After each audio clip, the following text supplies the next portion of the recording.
Dan and I had worked on lots of projects together, non-game projects, before we made Dear Esther. And I think the thing that links all of the projects that we've worked on together is that idea of hidden stories and layers of stories. And one of the things I wanted to do with the music was to embed hidden little hints and stories into it. So the music that you hear here has Morse code, and the Morse code is spelling out the word Esther.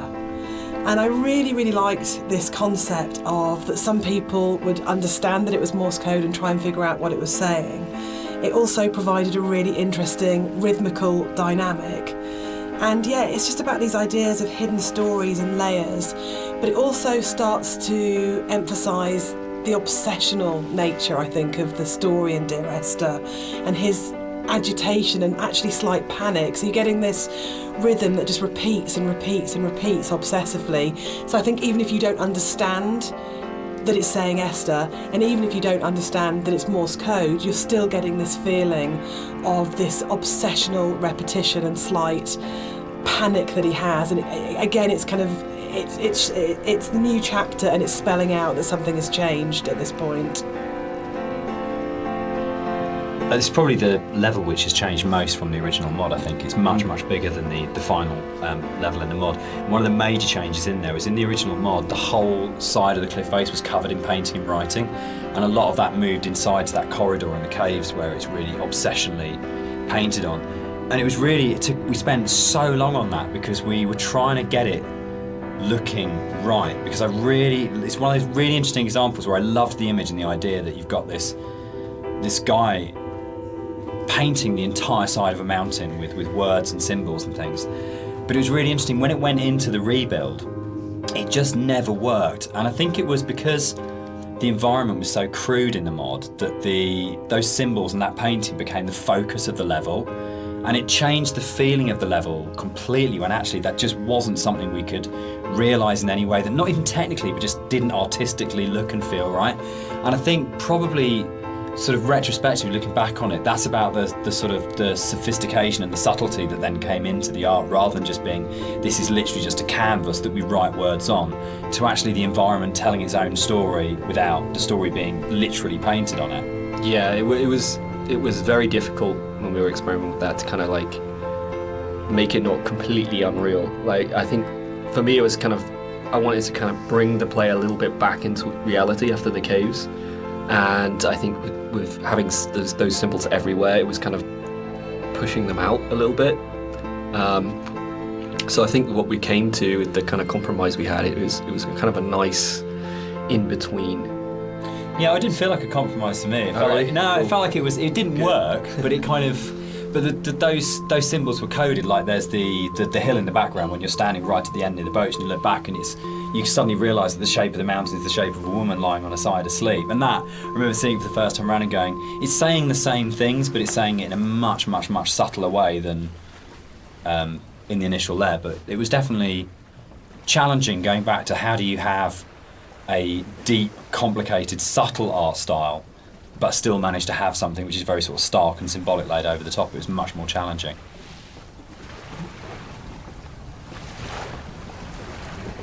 I think one of the most fascinating things for me about planning this director's commentary has been that in previous years, when all the three of us have talked about Dear Esther, we've talked about the interpretation of the player. But actually going through this together, post having made it, we're still surprising each other. Yeah, and I think that's really, really interesting for me, because it shows that we left interpretation for each other, and that we trusted each other actually just to get on with it. And because we each brought our own special and unique contribution to the game, we didn't have to, in a way, talk it to death or say you have to justify every idea you have or talk it to death or explain it. That Rob's idea that the island is very tainted and corrupt, and my idea that Dan didn't know that the whole level of the caves is a birth metaphor. I think it's really amazing that we're still finding out things about the game that we didn't know. I think it was nice when I came onto it, because Dan was basically like, he gave me a bunch of materials, but he left me to my own devices for a lot of it, and we kind of like I'd finish the level and Dan would play it and give me some feedback, but he was very kind of like hands off at the beginning, which was really nice, kind of. So a lot of my interpretations just came through that downtime where I was just kind of like going off and doing my own thing, and so yeah, it's like interesting to hear Dan talk about it sometimes, because there's some backstory that I've never even considered before. And obviously hearing Jess talk about it as well is really interesting, especially when it comes to the soundtrack. It makes me look at things in a very different way. So yeah, it's really interesting. I think for me, like making games is so inherently collaborative, and you have people coming together with different ideas and different takes on things. And in a way, the least interesting thing you can do with that is to structure it all so heavily that there's no space for each individual person to bring what they're thinking to it. And I think the best games, well, for me, my favourite games are ones where you can really feel the personal footprint of each individual developer and aspects of it, and it feels like it has been a genuinely collaborative exercise where everybody has thrown ideas into the mix and everybody is bringing something to the table rather than people are just following a kind of a really structured plan. So yeah, I think it probably is one of the reasons why Esther has had the sort of life it's had since release, is because there's 4 people if you include Nigel, all bringing very different things to it, and it gives it a huge amount of depth for something that's so simple on the surface.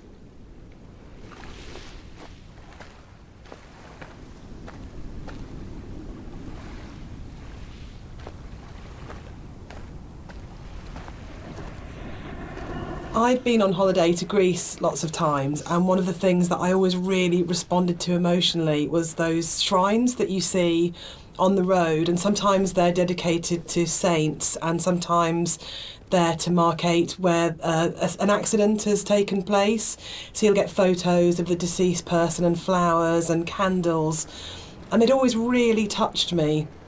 And so I said to Rob, I think it would be amazing to get these into the game somehow, and then Rob took that idea and ran with it, and I think they're so successful and they're so beautiful and they're really moving, and I think it's because you had this elemental scale, you have the island and it's huge and you have that scale, and all of a sudden you come around this corner and it's absolutely brought back to the human scale again and to that relationship of the individual.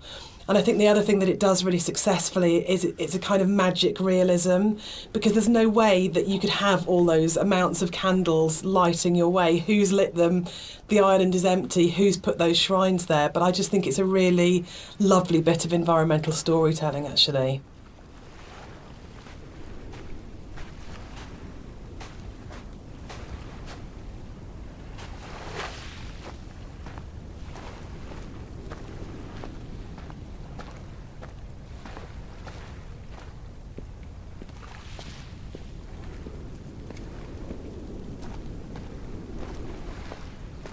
One of the really nice things about the move from mod to the commercial version is that we had a couple of years worth of the community talking about the game before we went back into it again.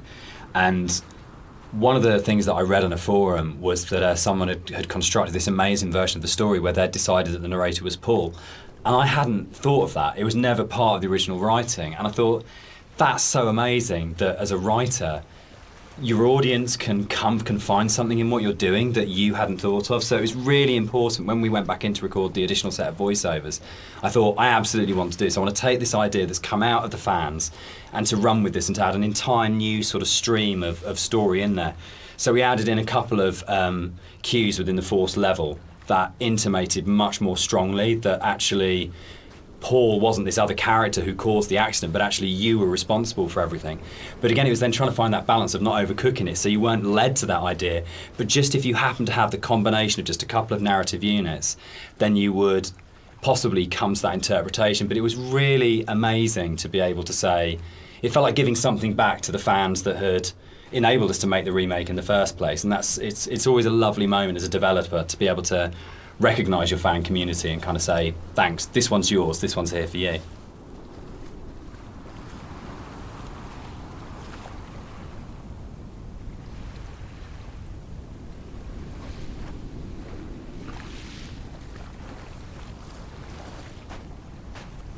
What's fascinating to me, Dan, is that you're an atheist, but each of the 3 games that we've made are so strongly about religion, either the language or taking allegories and stories.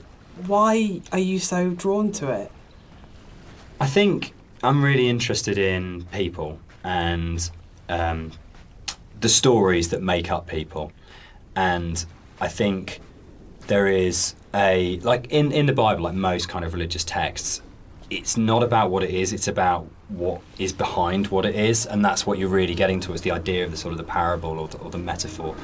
And it really felt like, particularly with Paul on the road to Damascus, is a story that many people know and we can understand, and it's about redemption and consequence and guilt and transformation and who you really are and what that means. And it felt like just a really strong, powerful way of making it very accessible, the narrator's kind of inner turmoil, in a kind of a story that we know really well.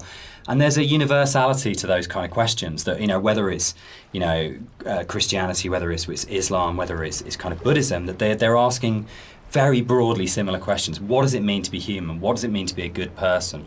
How should we behave to each other? How should we feel about the world we're in? And it's a really powerful way of speaking to a lot of people. I think that's always been really important as well, is that it's about saying, no matter who you are or what your kind of like outlook on life is, whether that's faith-based or secular, that we are all effectively asking the same questions. And that's why I think all our games kind of tend to be around those questions.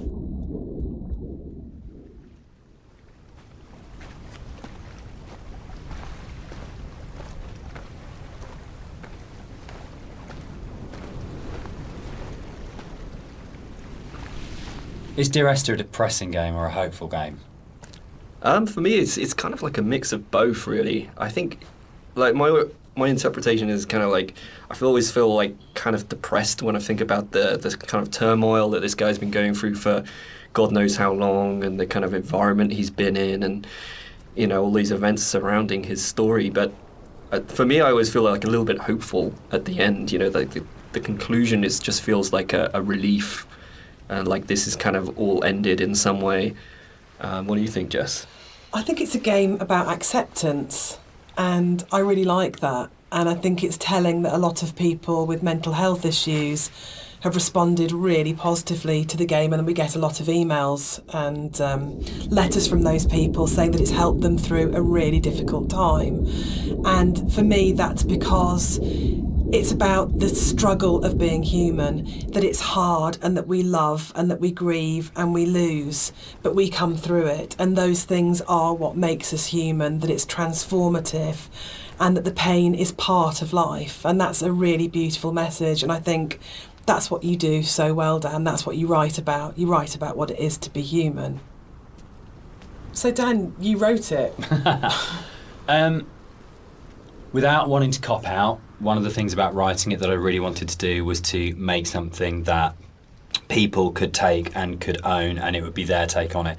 And their interpretation of it mattered in a way that mine didn't. My job was to give them the architecture to interpret in their way. So I think that is a cop-out. I do. I think as a writer you always have. Yeah, I think it's redemptive. But I don't think the redemption is as cut and dried as it's all okay at the end. It's not okay at the end. But there is a release, there's an escape, that bad times will happen, but they will end. And they won't always end positively, but they will end. And that's I think, the redemption of it, of saying that this too shall pass. This too shall pass. Which my mum always says, and I think that's probably the motto of the Chinese room, actually, absolutely. Isn't it? Like, I don't think it's as kind of openly positive as, say, Rapture had a much more strongly positive end. I don't think Esther has. I think it's much greyer than that. But I think fundamentally it's about coming to terms.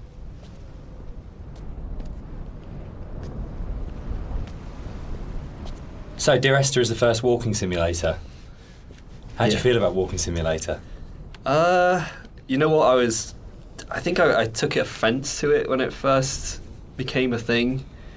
But, I think actually I don't mind it so much now. I think the fact that we have kind of taken ownership over it, like that genre has been kind of made our own by not just our game, but like a bunch of different games have kind of embraced it. I don't know, what do you guys think?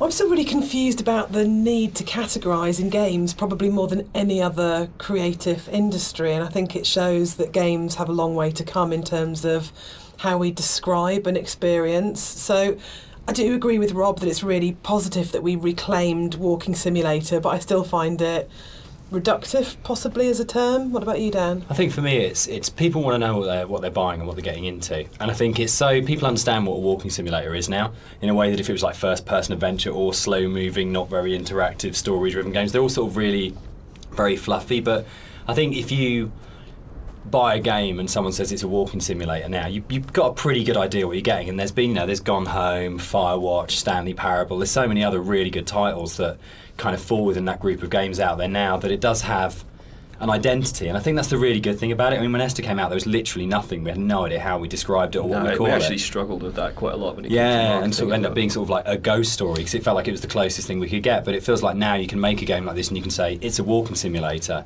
and people will know what it is straight away. Yeah, I think that's the nice thing is there's a whole group of games out there now that quite comfortably put themselves into that category. And so it's like, if we were to come out before and just said it's a walking simulator, people would have been like, well, that sounds terribly boring. That doesn't. Why the hell would I play that? But now people kind of are a little bit. Seek them out. Yeah, now people are kind of familiar with what that means. The people out there who actually seek this sort of stuff out, and it's kind of really cool. I mean, me myself, I would actually do that, use that as a term to search. But yeah, I mean, it's a very simplified term for what our game is, and there's obviously a lot more to it than walking. But I think when you look at other genres, they're also kind of very simplified. First-person shooter, role-playing game. It's to me, it doesn't seem as bad as any of those other things.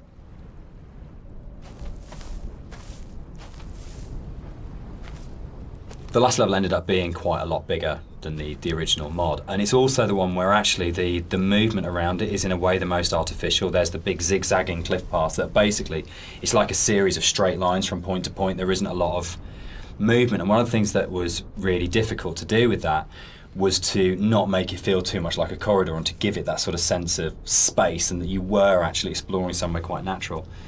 I think, Rob, there was stuff which you put in there, like little new beat moments, like the ruins at the edge of the cliff, that just helped the player feel like they were on a journey rather than being pushed through a pipe.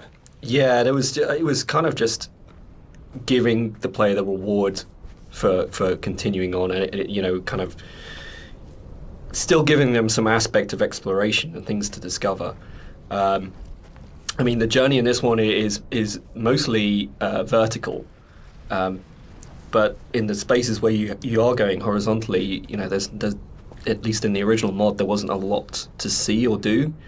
So I just tried like layering in some very subtle things that didn't necessarily add huge arcs to the story, but just kind of added little questions more than anything else. Like I added the dock there with at the end. There's lots of little bits and pieces that have kind of been layered in to really just make it a lot more of an interesting place despite the size. There's a bit of an illusion of simplicity with games like Dear Esther that people kind of assume, because there's not a lot of mechanics and there's not much going on in that sense, that they're easy to make. And I think actually it's kind of the opposite in a way, that because they're so simple, everything is exposed and everything has to be exceptionally good for it to work, because you're carrying a player's experience on a fairly sparse, minimal kind of framework, and that really means that every aspect of it has to be produced at a really high quality and has to be done with a lot of passion and a lot of thought. There's nowhere to hide in a game like Esther, and that's something which I think carries through to the best games of this type. You can see with all of them there's a real commitment to kind of depth and a really intelligent way of approaching design, and a real kind of trust in the player and a real assumption that players are smart, imaginative people who want experiences. It's not a game that it's easy to just knock off or to do with any kind of lazy attitude. You have to be really, really passionate and care a great deal and put an awful lot of thought into it if it's going to work.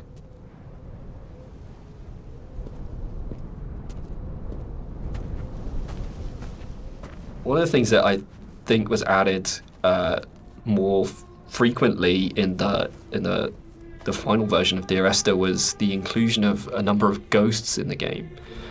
These are not like ghosts that you'd see in a normal horror game. They're just very loose silhouettes that you'll see around the island, usually like quite a distance off, or just kind of somewhere that you'd barely see it out the corner of your eye.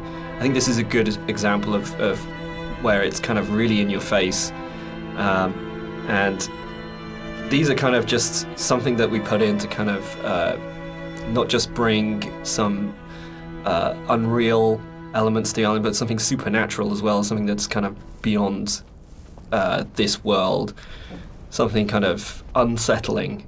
And yeah, we've, a lot of effort's been put in to make these things very subtle. I didn't really want them to be like, I didn't want it to be a ghost story, so to speak, but I just kind of wanted to bring some of this supernatural element into the game, and this area is probably one of the most prominent because you can see it just before you go down into the gully here, and I think it's really one of my favorite scenes just because of it being so spooky, so unreal, and so interesting.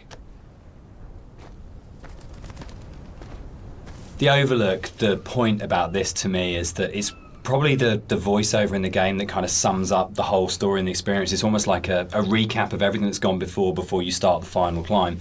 And you know it's that pause before you're going to start the final climb and before the game's kind of builds to a climax. But you can also see the whole level, and it's like the idea that you are standing looking down on your own journey, a bit like the idea of your life flashing before your eyes, or sort of like seeing your body but having an out-of-body experience at the moment of death. And it was really designed to try and get that feeling as the player that you stop and you take stock of everything, and there's a bit of a sense of there's no going back. You take a breath and now it finishes. And I really wanted to kind of achieve that sort of sense, and I think we did. I think it really came together here, that you got that sense of going, right, now this ends, and now I move forwards to it.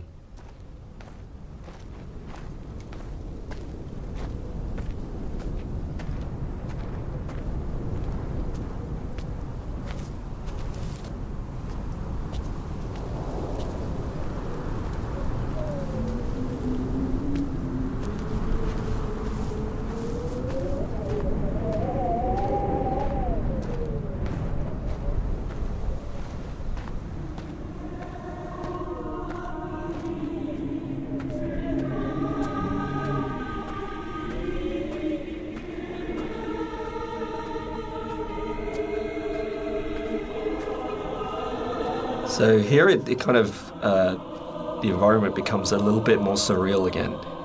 We kind of play with the colors a little bit, bring up the saturation. It's kind of a little bit of a return to some of the more cave-like aesthetics in terms of colors and stuff like that.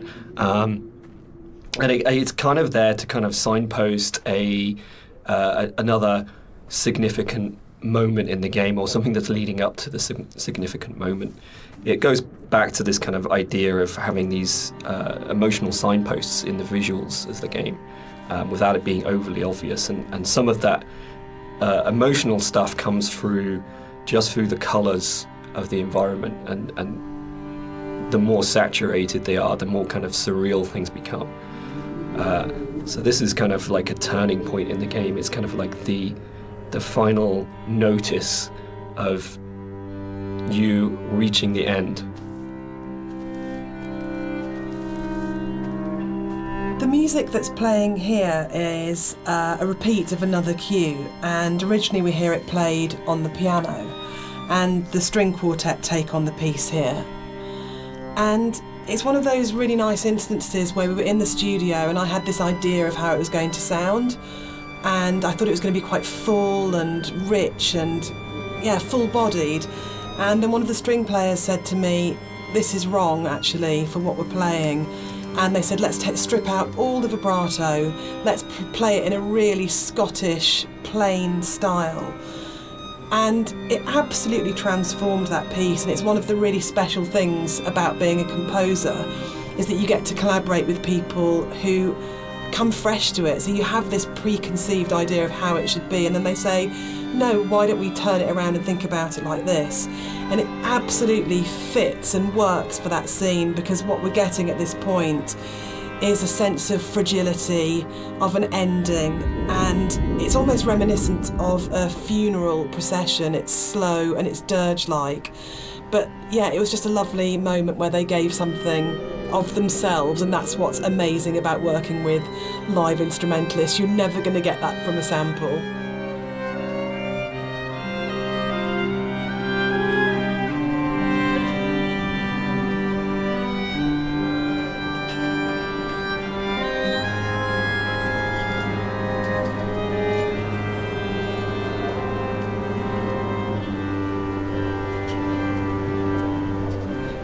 It was possible that this last section of the game could have felt quite laborious and forced because it's two long zigzagging paths that just go up, and there was a real importance to getting it right. Quite a lot of work went into it. I think at this point for me, you probably as a player understand that the narrator's going to die at the end and that this is it. And that unlike where the rest of the island, there's this sense of this could just keep and keep going on forever and ever and ever, and you're going to keep the motif of come back. But I think when you set on this path, we really wanted to have that sense of this is it, this is the last time you're going to walk these paths, this will end now. And that sort of idea of going, you're kind of climbing towards your death, but you're also moving towards a point where that glimpse in the caves where you see the motorway and you go, I understand what this is about. For me, the whole path up the side of the mountain is about saying, it's okay. It's that kind of starting to kind of release it and go, it's kind of okay that Esther died. It's kind of okay that the accident happened. I know that I'm going to die. I know that this is going to end. And I know that there's nowhere for me to go apart from follow this path, but that's all right. And it was very sort of hard to kind of try and find that subtle mix between the dread of it and the acceptance. It's where the positive and the negative and the kind of the loss and the redemption really start colliding for me. At least certainly that was what we were trying to achieve with it.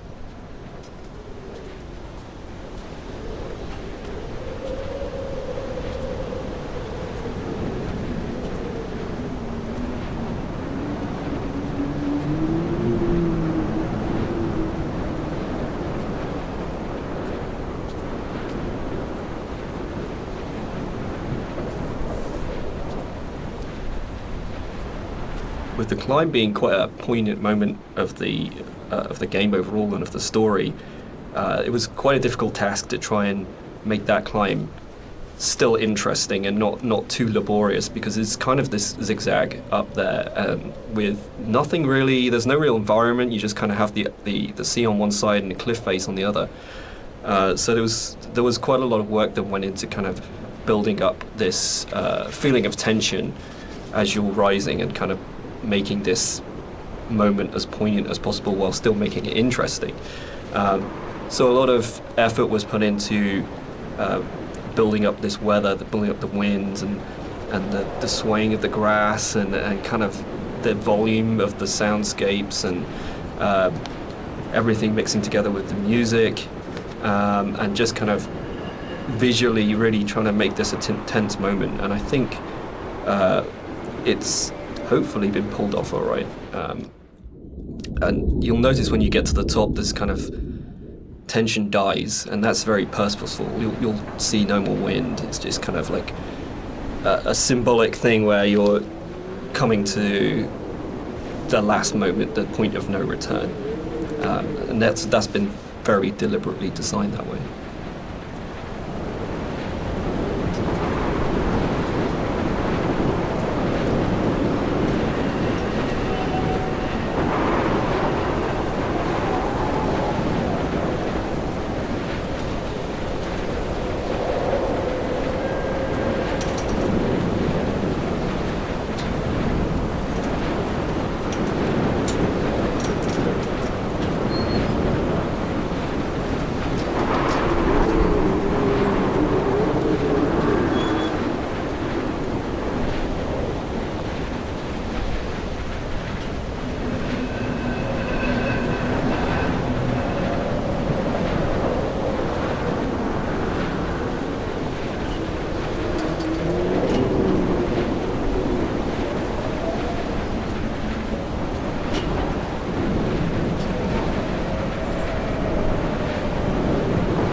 had a lot of debates, didn't we, about the ending of the game and whether the player should retain control or whether it was okay to go to a cutscene at this point. I personally don't mind it. I actually actively like it because I think it works really well as a metaphor for loss of control at that point. Dan, I know you're not as keen. Yeah, I'm not. I would have loved the player not to have had control taken away from them, but to me it was a balance between two evils. The evil of having a cutscene and the evil of the player accidentally falling off the ladder halfway up and destroying the ending. Yeah, I agree. I think we tried a few different things, and the tech at the time just wasn't, the ladder tech at the time just wasn't there. So, and the other thing for me was pacing. It was making sure all the music, the voiceovers, the timings and everything were perfect for that final jump off point. And just letting the players kind of noodle around going up a ladder for what may have been like 7 minutes because it's a tall tower was kind of an impossible task.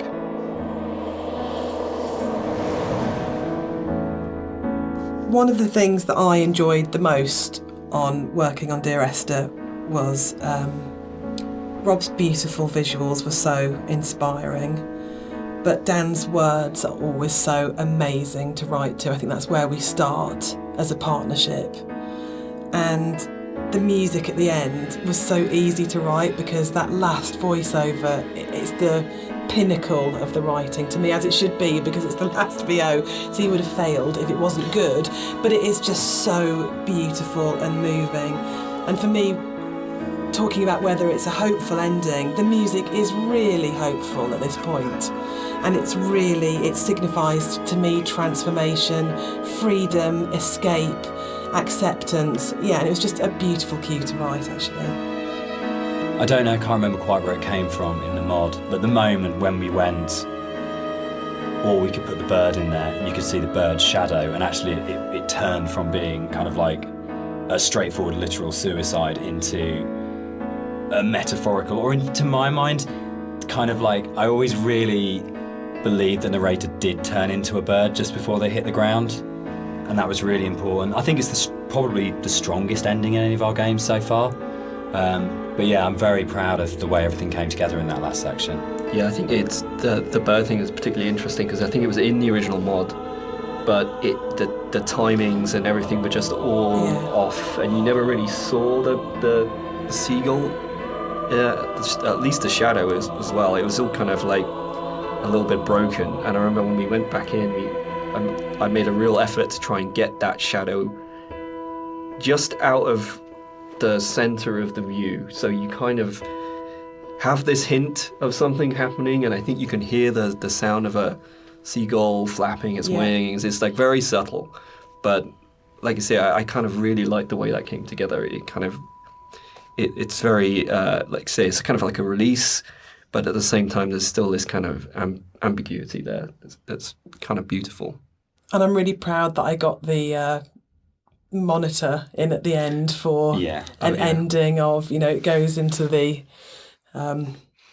hospital monitor signifying the flat line. And I think it's one of those moments where you never want to be so clever that people notice it and it takes them out of the moment, but it just flows in through the music, and it just feels like everything comes together at that last point.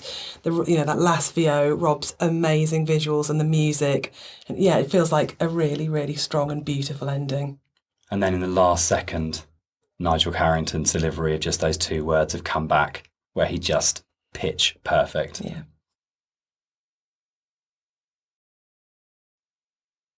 So that's the end of the director's commentary. We'd just like to say a big thank you to everyone for listening. We hope you've uncovered some secrets and some facts that you didn't know about the game before. We'd also like to say a huge thank you for buying the game and for all our fans who've been behind us and been behind the game and have kept it alive all these years. It's a real privilege that it's still out there, still such a title that people love so much. Yeah, and we're really looking forward to the future and what we can create coming up next. Thanks for listening. Cheers. Bye.